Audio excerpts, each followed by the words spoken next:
Bigyan natin ng reaction ngayon itong vlog ni Gil Bautista Official.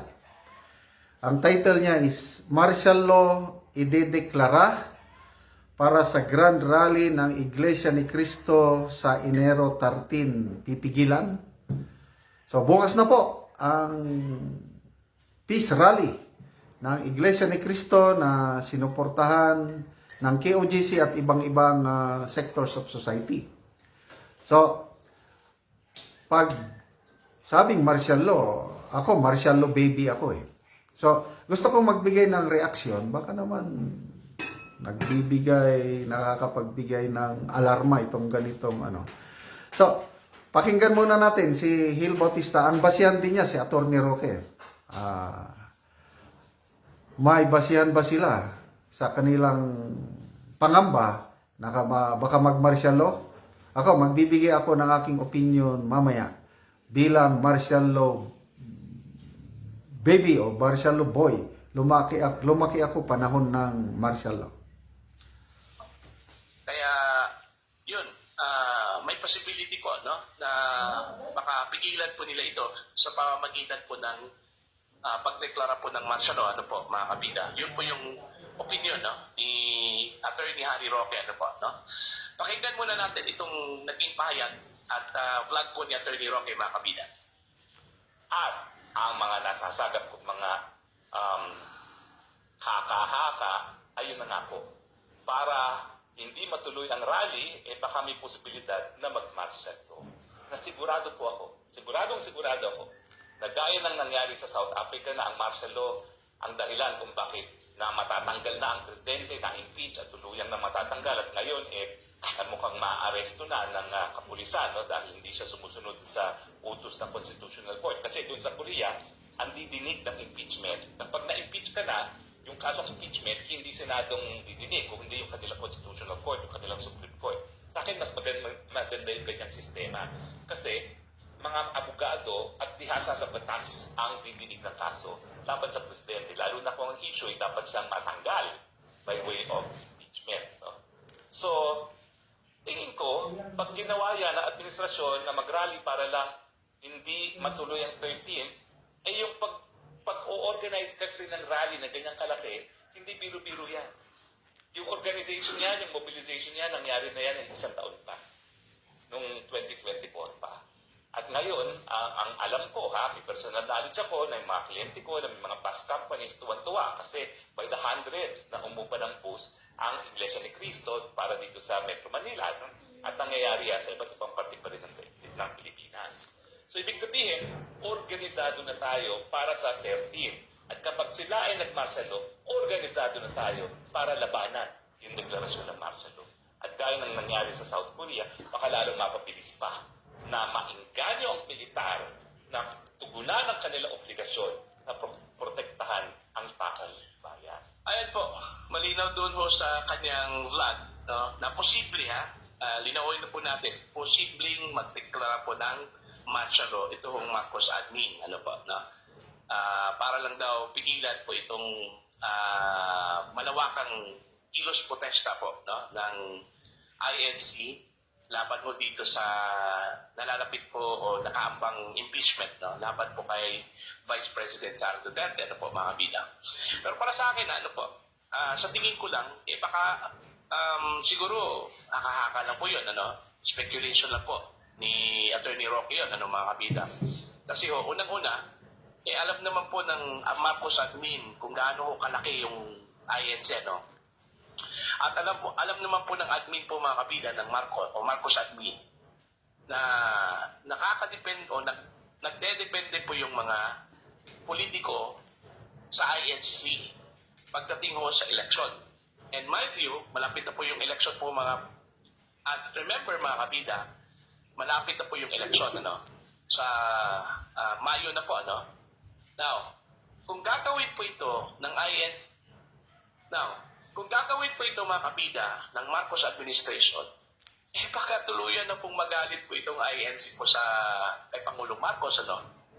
Alam naman po natin kung ano yung layunin, kung bakit ho magrarally po itong INC, ano? Dahil ho, sinusuportahan lang po ng INT yung gusto po ng Pangulo na huwag ituloy po itong Okay, so, yan na. Kung ako ang inyong tatanungin, malabo na mag-martial law. Yan ang aking opinion. Yung kay Atty. Roque, haka-haka lang niya yun. Alalahanin natin, ang rally ng Iglesia ni Cristo is in support sa panawagan ng Pangulong Marcos Jr. na huwag nang ituloy ang impeachment dahil hindi nakakatulong sa mamamayang Pilipino. So bakit i-declare ang martial law? So, I don't know kung saan nakuha ni Atty. Roque yung kanyang opinion na baka i-declare ang martial law.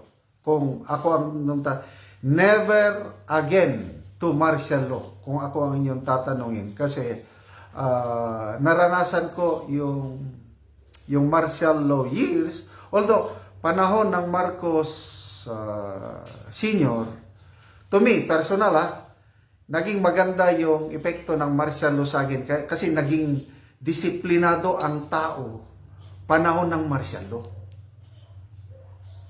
Kaya ako, wala akong reklamo sa martial law noon dahil nakita ko yung transformation ng Pilipinas. Magulo kasi before martial law, magulo. Ang daming loose firearms, ang daming guns. Magulo ang Pilipinas plus yung insurgency, communist insurgency at saka yung Moro Rebellion, delikado na tayo noon. Kaya to me, justified yung pag-declare ng Marcos Sr. ng martial law to save our republic from the hands of the communist.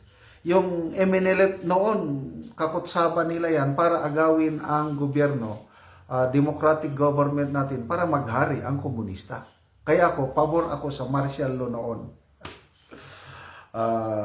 Although may mga abuso. Admittedly yan, hindi naging perfect yung martial law. Masyadong napatagal. But now, hindi sapat ang mga kondisyon para mag-martial law.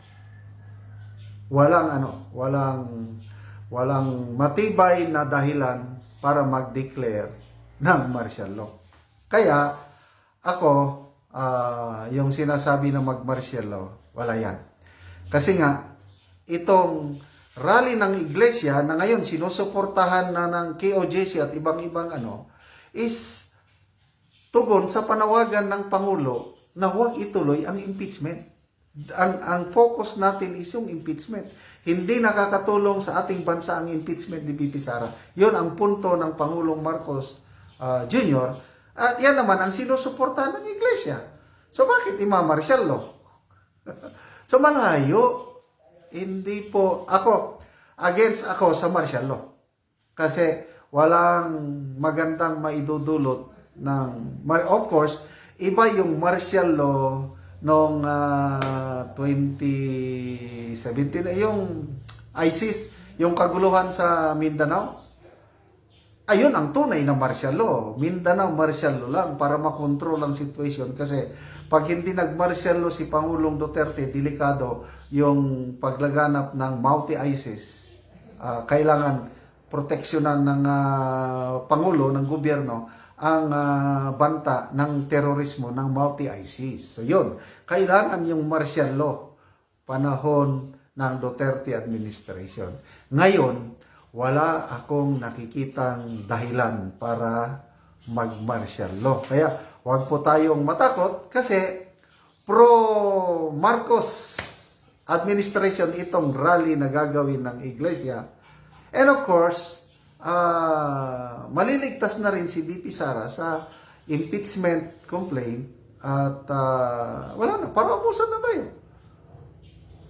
Hintayin na lang ng election 2028 kung sino ang malakas, siya ang mananalo. So, excited na ang lahat. Tignan natin ang rally ng Iglesia ni Cristo bukas. Sa dalawang grupo na yan, magsasama yung malaking grupo, INC at saka KOJC plus other sectors of society. So, it's a peace rally, kaya walang dapat ipag-alala ang Marcos administration. Actually, sinusuportahan ng Marcos administration. Nag-declare na nga ng non-working, basta walang trabaho sa Pasay and Manila para So, martial law, no way. No more martial law sa Pilipinas.